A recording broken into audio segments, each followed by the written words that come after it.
최태성 정선아의 이야기 한국사. 네, 안녕하세요. 큰별쌤 최태성입니다. 자, 우리는 지금 자랑스러운 우리의 역사를 공부하고 있습니다. 일제강점기 그 힘들었던 시대의 저항의 역사. 오늘 이 시간 1920년대 국내 저항의 역사를 또 한번 배워보도록 하겠습니다. 자, 이 1920년대는 어떤 통치가 시행되고 있었죠, 여러분들? 그렇죠. 소위 문화 통치가 시행되고 있었습니다. 기만적이야. 아주 기만적이야. 근데 어쨌건 간에 이 무단 통치 시기보다는 조금은 열려있는 공간이잖아요. 그죠? 적극적으로 활용을 해야겠죠. 그래서 1920년대는요, 굉장히 다양한 운동 형태가 나타납니다. 자, 우선 이제 민족주의 진영은요, 평양에서 시작한 물산 장려 운동, 그리고 밀립대학 설립 운동, 문맹 퇴치 운동을 전개합니다. 이걸 뭐라고 하냐면 실력 양성 운동이라고 그래요. 근데 여러분들 여기서 이제 꼭 잊지 말 게 뭐냐면 물산 장려 운동이 시작된 장소예요.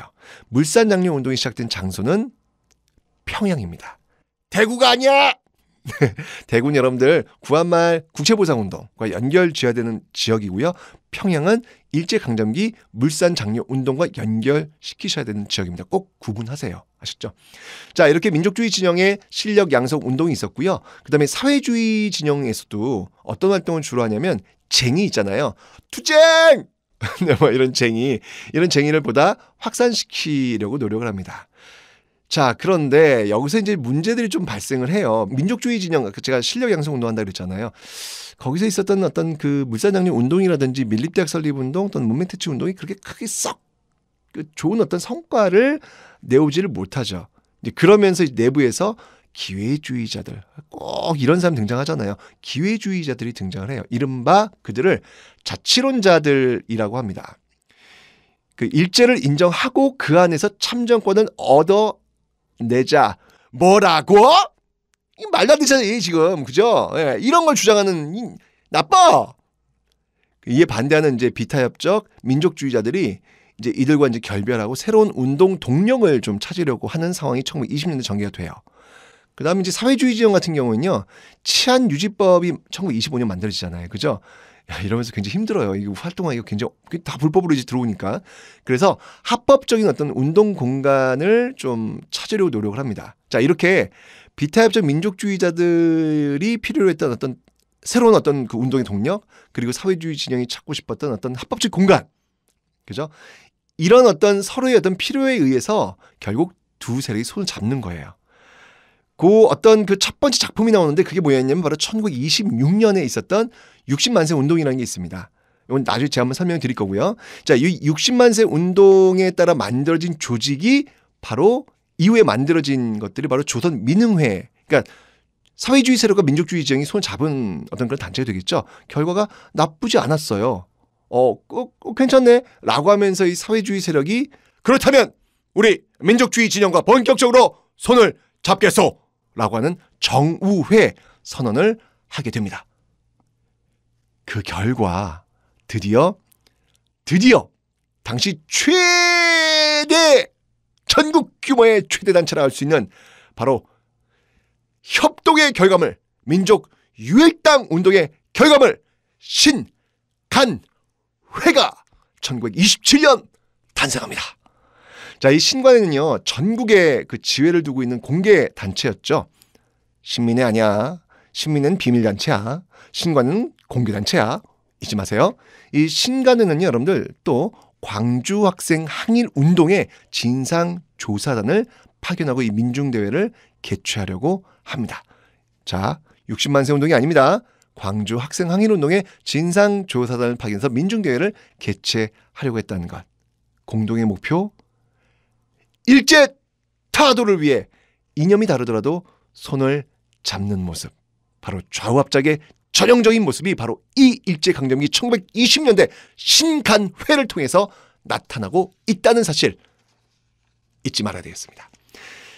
자, 뿐만 아니라 여러분들 1920년대 정말 다양한 형태의 어떤 모습들이 또 저항의 형태로 나옵니다. 대중운동을 한번 살펴볼 텐데요. 제가 아까 설명드렸죠. 60만세 운동. 요 60만세 운동은 여러분들 어느 왕의 장례식을 이용했죠?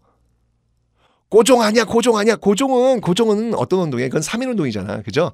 예, 60만 세 운동은 바로 순종의 장례식을 이용해서 학생들이 주도한 그런 운동이었어요.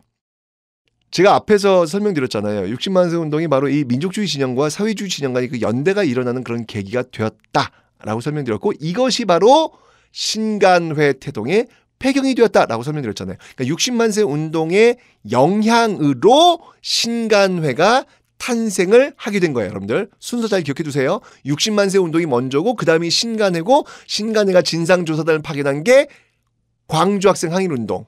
순서 꼭 기억을 좀 해두세요. 이제 광주 학생 항일운동 설명을 좀 할게요. 1929년, 그러니까 27년 신간회 탄생했고 29년에 이 통학열차에서 일본인 학생이 이 한국인 여학생을 희롱한 사건이 일어나요. 우리의 조선 남아들이 이 모습을 보고 가만히 있을 수가 없었습니다. 그래서 이 일본 학생들과 한판 붙게 되는 것이죠.